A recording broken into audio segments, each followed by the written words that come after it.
namna gani na ni nani tu akili kwa nuru ya Mungu, kursiyu kwa nuru ya Mungu, lau mahfudh kwa nuru ya Mungu, kalamu kwa nuru ya Mungu, wa nuru al-absari min nur.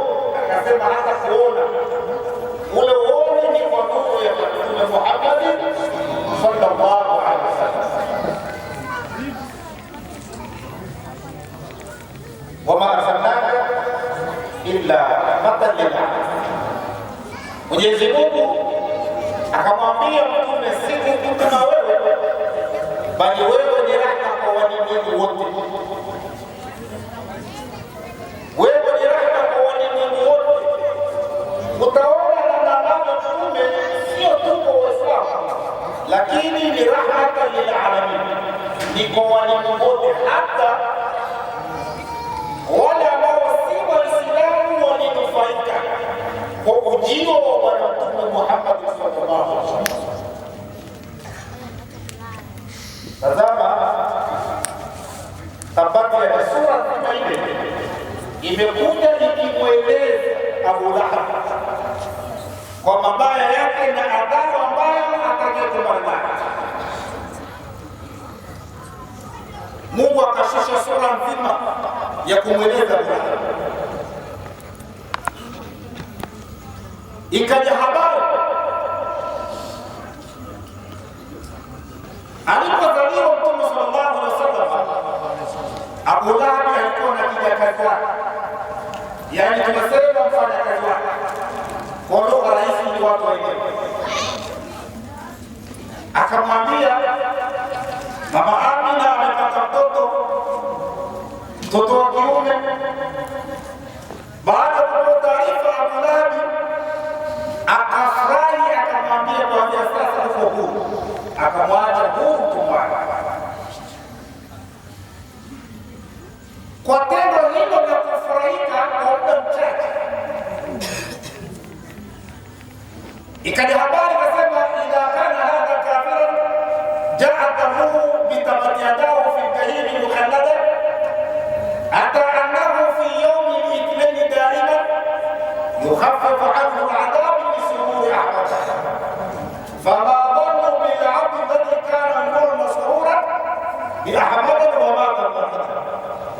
Ikiwa Abu Lahab huyu imeshuka sura nzima ya kueleza habari zake na adhabu yake,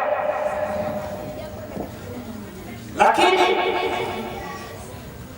inapofika kila Jumatatu yukhaffafu anhu al-'adab, anapunguziwa adhabu. Kwa nini?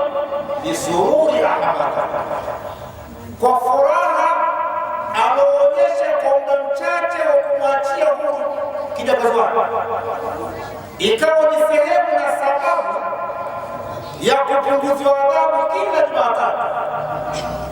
Asema fama dhannu bil 'abdi alladhi kana amruhu masruran bi ahmada, itakuwaje? Unadhani itakuwaje? Fama dhannu bil 'abdi, unadhani itakuwaje kwa mja alladhi kana amruhu masruran bi ahmada, ambaye umri wake wote amekuwa ni mwenye kufurahika kwa kuzaliwa kwa Mtume Muhammad sallallahu alaihi wasallam.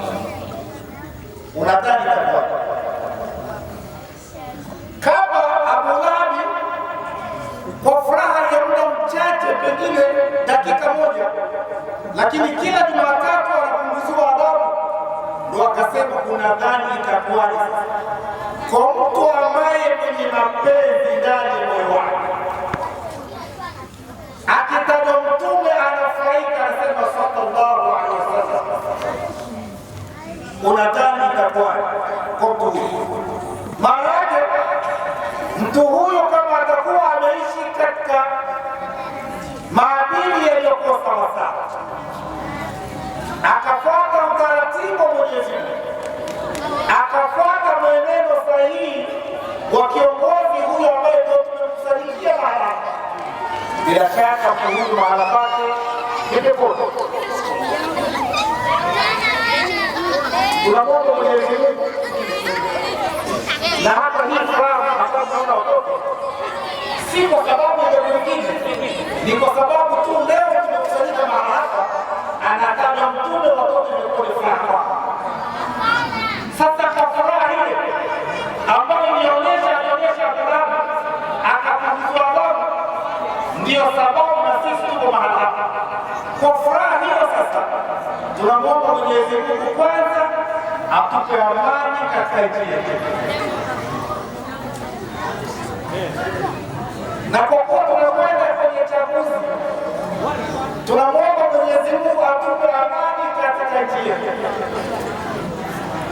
Mwenyezi Mungu awalinde viongozi wetu, awape kila la heri, awaepushe na kila shari. Tunamwomba Mwenyezi Mungu atupatie viongozi waliokuwa wema, viongozi ambao watakuwa na hofu na Allah subhanahu wa ta'ala. Tunamwomba Mwenyezi Mungu atupatie viongozi ambao watakuwa tayari kujali maslaha ya raia wao na wala si kujali wao wenyewe. Tunaye kiongozi hapa katika hii kona, yeye ameingia. Ndugu yangu huyu nafahamu vizuri, lakini hatakaye, kwa sababu ule mwaka ambao unagombea udiwani na mimi ndio udiwani, tulikuwa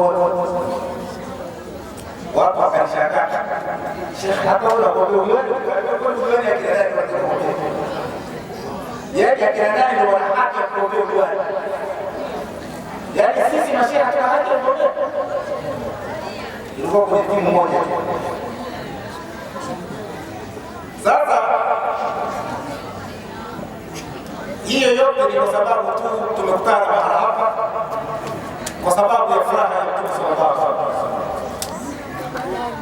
Na mahali popote anapotajwa Mtume na watu ambao wamekaa wakashikamana na Mtume, hawa watu hawakufeli. Na ukitaka kutatua shida zako na matatizo yako, amini maneno yako, tenga muda wako wewe, kazi yako ni kumtaja tu Mtume Muhammad sallallahu alaihi wasallam. Mwenyezi Mungu atakuulizia matatizo yako. Na kuna watu wamekwenda kumtembelea yeye Mtume katika mji mtakatifu wa Makka, na najua kwa majina yuko. Alisema mimi nilikuwa natamani sana kwenda kumtembelea Mtume, lakini sikuwa na uwezo. Alisema nilikaa nikatenga muda, kazi yangu ilikuwa ni kumswalia Mtume mara 7,000. Kesho yake akapiga simu na mtu, na wewe ulikuwa hija? Akaambia hapana, akaambia nimekwenda hija, kilichonipeleka hija ni salatu ala nabi, ni kumswalia Mtume Muhammad sallallahu alaihi wasallam. Kwa kuna njia nyingine za shortcut sana za kutatua kero, kutatua matatizo, changamoto za maisha. Ni watu tumekuwa wavivu kukaa kujipwekesha na kutaja majina matukufu. Kwa hiyo nimekuambieni jambo hilo, tutaondosha matatizo yetu kwa kumtaja Mtume Muhammad sallallahu alaihi wasallam. Laqad manna Allahu ala al-mu'minin idh ba'atha fihim rasulan min anfusihim yatlu alayhim ayatihi wa yuzakkihim wa yu'allimuhum al-kitaba wal hikma wa in kanu min qablu lafi dhalalin mubin. Kanu min qablu lafi dhalalin mubin. Kabla ya ujio wa Mtume sallallahu alaihi wasallam, Mwenyezi Mungu anasema watu walikuwa katika ujinga wa hali ya juu. Watu walikuwa katika ujinga. Mtu mmoja alionekana akilia sana, sahaba, akikutana na mwenzake muda mwingi analia, yaani mazungumzo ya furaha kwake yalikuwa madogo sana. Walipomuuliza ni kitu gani kinachokuuliza, Mtume akamuuliza nini kinachokuuliza? Akasema nikikumbuka ujinga niliofanya kabla ya Uislamu akaeleza tukio ambalo alimuua mtoto wake akiwa hai, mtoto wa kike, zama za jahilia, kipindi hicho kabla Mtume. Mwanamke au mwanamume akipata mtoto, yani mwanamume anakuwa anaona ni kosa. Anasema ilifika siku moja hasira zikakarata, nikamchukua yule binti yangu kwa lengo la kwenda kumuua. Nilikwenda naye mpaka katika kisima, lakini mke wangu akaniambia, mume wangu, itakuwa hii ni amana ambayo Mwenyezi Mungu ametupa, naomba uirejeshe amana, usije ukaipoteza amana ambayo Mwenyezi Mungu ametupa huyo mtoto.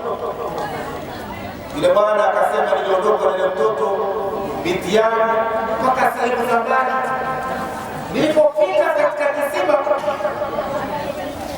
nilimkamata sasa yule binti yangu, mtoto wako kwa hasira.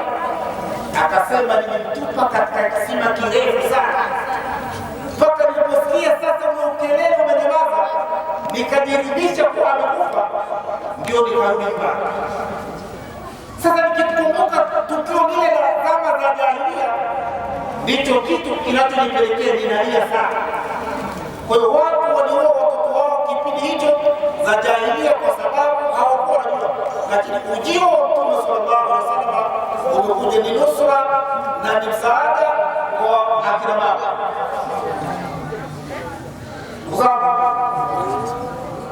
Nadhani tulikuwa tukiwasubiri, ndio hawa sasa wamefika. Nishukuru sasa hapa inaweza ikaendelea na bila kuendelea. Anasema na wewe unaweza kuendelea. Kwa hiyo utaona namna ambavyo Mtume alipokuja kuwa ni msaada mkubwa, lakini Mtume ametuletea amani. Siku moja aliulizwa, ni Muislamu gani ambaye ni bora? Akasema, man salama almuslimuna min lisani wa yadihi. Muislamu safi, Muislamu mzuri ni yule ambaye watu wamepata salama kwa kinywa chake, watu wamesalimika kwa ulimi wake na mkono wake. Huyo ndio Muislamu mzuri. Waislamu tunatakiwa tutoe nasaha au tuelekezane yaliyokuwa mazuri, watu wafaidike kwa maneno yetu na watu wafaidike kwa mikono yetu. Kwenye kufaidika kwa mikono yetu, itazame ile hadithi ya Mtume sallallahu alaihi wasallam aliposema, man raa minkum munkaran falyughayyirhu biyadihi.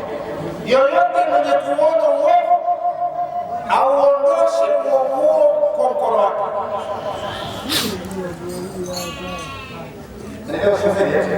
Yoyote mwenye kuona uovu auondoshe uovu kwa mkono wake.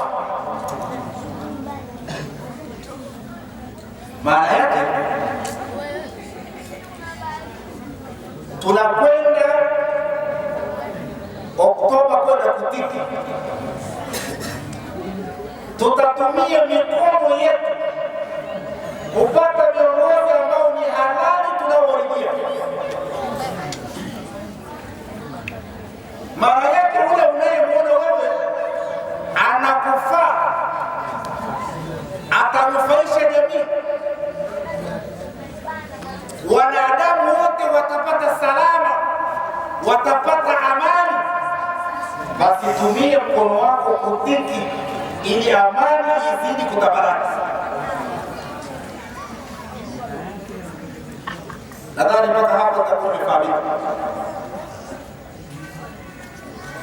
Nikushukuruni sana kwa utulivu wenu, na akina mama hasa, tangu nimefika hapa mimi saa 3 kasoro nimekuta akina mama wameupamba uwanja huu. Akina mama, ninamwomba sana Mwenyezi Mungu akupeni amani ndani ya majumba yenu, Mwenyezi Mungu ajaze faraja katika mioyo yenu. Makero Mwenyezi Mungu akuondosheni, mazuri mnayotamani Mwenyezi Mungu akupeni, na Mwenyezi Mungu akuingizeni peponi. Na watoto ambao wanaosoma, ninamwomba Mwenyezi Mungu akupeni futuha al-arifin, ujuzi na fahamu za kutambua masomo, na muwe watoto waliokuwa wema, watoto ambao watakuwa wamemtambua vizuri Mtume sallallahu alaihi wasallam na kufuata ule mwenendo wake. Ni washukuru hata wale ambao wametoa wazo hili na kukusanyika hapa. Mwenyezi Mungu shukuru akunipeni sana, kwa sababu mmetukusanya kwa pamoja, tumekutana kwa pamoja, tumezungumza kwa pamoja. Sote Mwenyezi Mungu atupe mwisho uliokuwa mwema, na namwomba Mwenyezi Mungu bila kusahau ndugu zetu ambao kwa makaburi, Mwenyezi Mungu awasamehe pale mahala ambapo walipoteleza, na Mwenyezi Mungu ayafanye makaburi yao waliviwanja miongoni mwa watu. Kwa machache hayo